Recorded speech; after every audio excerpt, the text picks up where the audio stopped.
Hey Dave, how are I'm you? good. How are you doing? I'm doing fantastic, thank you. We were just talking before this. Hard to believe Apprentice, the season you were on, was 2004. It's been almost 20 years now. I know, I can't believe that I get to continue to do this and be a part of reality TV and go and work in Hollywood. I have to actually pinch myself, Dave. Did you ever in the beginning think that this is what you wanted to do? Be a reality TV star 20 years later? I mean, did you have any inclination to be in this sort of a business? I mean, well, let me speak for myself. I dreamed of being on television when I was a little girl. I dreamed of going and working with amazing producers and directors and that sort of thing. But I never imagined that I would get to do this 20 years later. I absolutely am pinching myself, Dave. Now, you've worked with some very big personalities, but you yourself have been a complete and total standout. Again, 20 years later, still so recognizable, still a go getter, not just on TV, but when I was looking again, because I know a lot of your backstory, because we followed you for years because of Mhm. what we do. And you actually worked in radio years ago when you went to university and whatnot. Did you have a particular show or season or person you've worked with or competed against that you're like, man, if I could go heads up with them again, that would be just fantastic ratings and fabulousness? I mean, I've had so many amazing people that I've been on. I was on with Gene Simmons, who is the biggest character I've ever been on television with. Right. Nadia Comaneci, who is a legend, the perfect tens. Dennis Rodman. I mean, can you imagine sitting next to Dennis Rodman in the boardroom? I mean, it's just unbelievable. Some of the people, Lennox Lewis, the champ, Right. and then of course sitting across the table from someone who would become the president of the United States. It's Hmm. kind of unbelievable. Now, is there anyone you'd want to go compete with or against again? Like if you could pick your own teammate and say, we're going to have our own reality show, I'm going to produce and write, who do you want on your shoulder as your number one to compete against another team? I would definitely choose Nadia Comaneci. Mm. She's the toughest woman I've ever met in my life. And she's just a little thing. I don't know if you're familiar with her from Oh, the yes. Olympics. Yes. She's just a teeny little thing, but she is the toughest mentally, physically, just spiritually, the toughest woman I have ever met in my life. And her life story inspires me in ways that I can't even explain to you. To survive what she survived, to show up at the Olympics, to deliver, arguably the greatest performance ever, the perfect 10, Hmm. but also to go out and inspire young people the way she does. We're still friends. I'm honored to call her my friend. And any show that I do going forward, if I could choose her to be my partner, I would win every single time because she is the definition of a winner. Now you're labeled a villain. I mean, is that you and your personality? Now, I don't want to ruin it for folks, but I'm not like that in the grocery store. But in a Um, competition setting. but if you put me on a television set in a game show, then Dave, I'm going to try to take you out, particularly when, in this case, on House of Villains, there's $200,000 on the line. Right. I am going to outwit you, outsmart you. I'm going to scheme. I'm going to pit you two against each other, and I'm going to try to win the game. But we have to remember that it is a game show. Right. Hmm. In terms of the game of life, in my real life, I mean, I'm in real estate. I try to, win the biggest deal, but there's no competition and prizes. There's only just doing the best you can for your client. So it's not as exciting in real life, but I do love doing it in the game shows. Now, of this cast you're working with now, which one of them is the most annoying? Oh, the girl from The Bachelor, Corinne, she literally thinks somebody's going to come out with a rose and hand it to her and give her a kiss and some champagne or something.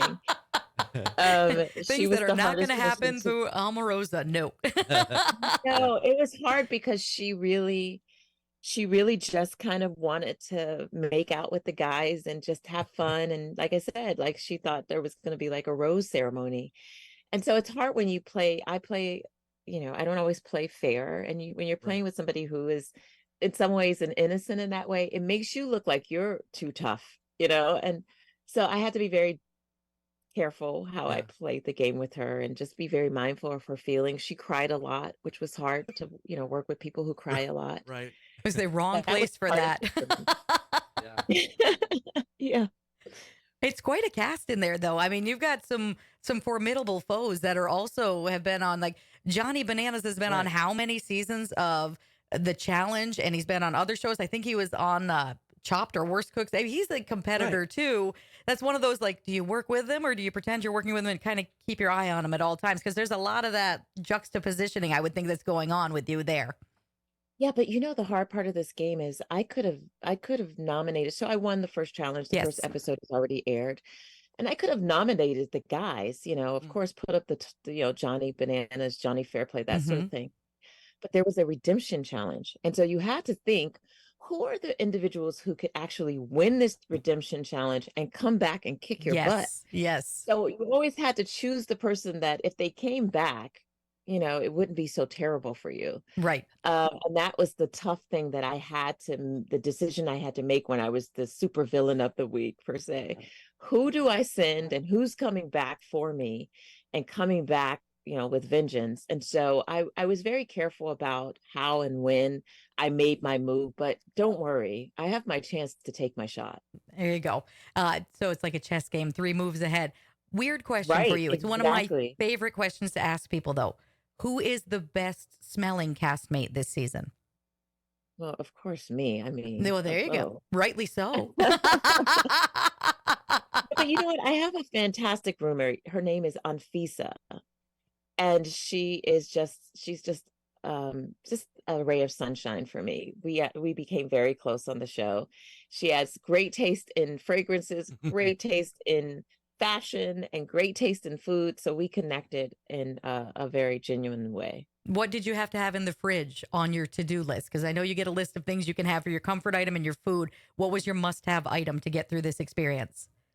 Oh, I'm just an all-American girl. I need French fries, hamburger, and apple pie. I Oh, mean, I'm not kidding. I love a good burger. I love hot fries. I'm simple in that way that or a good steak and a nice baked potato and some vegetables. That's me. I mean, I like comfort foods. see, so you're real, and people should really watch. Like, what's your favorite thing about this show compared to everything else that you've done? As to why people who haven't seen it yet should tune in, or people who came in week 1 should come back. Well, my favorite thing is the money. I'm Yeah. sorry. My second favorite thing is that I get to keep doing this. I mean, Yeah. I think you mentioned The Apprentice was a long time ago. Yeah. And I just feel very grateful that the fans have connected with me in a way that I continue to be able to entertain them and to do shows like this. But Mhm. The House of Villains is going to make you either really love me or just say, I'm done with her. I don't want to see her on my screen again. Well, I want to see you on your screen because we have enjoyed talking to you so much, and we Yes. love these moments because we have watched you forever. And I love to see a strong woman who's not afraid to go get what she needs to get, but then in life can still be in touch with her faith and her love and her goals and destiny. So I say keep doing you because I'm so excited and proud of everything you've done. Even when I do the Oh, face, it's still fantastic. thank you. I appreciate that. And please feel free to follow me on all my social media, Twitter, Instagram, TikTok, Facebook, and I'll follow you guys back as well. Perfect. Any new books coming out? Well, since Unhinged made #1 on the New York Times bestsellers list, I've been just so proud of that project that I'm working on the next one, but I really am so proud of Unhinged, and I hope people will go out and read it and buy it. All right. Excellent. Well, we will be keeping an eye out and hopefully we'll get to talk to you again very soon. Thank you. I appreciate you guys so much. Take care. Be blessed. Thanks, Omarosa. Bye. Bye, Dave. Bye.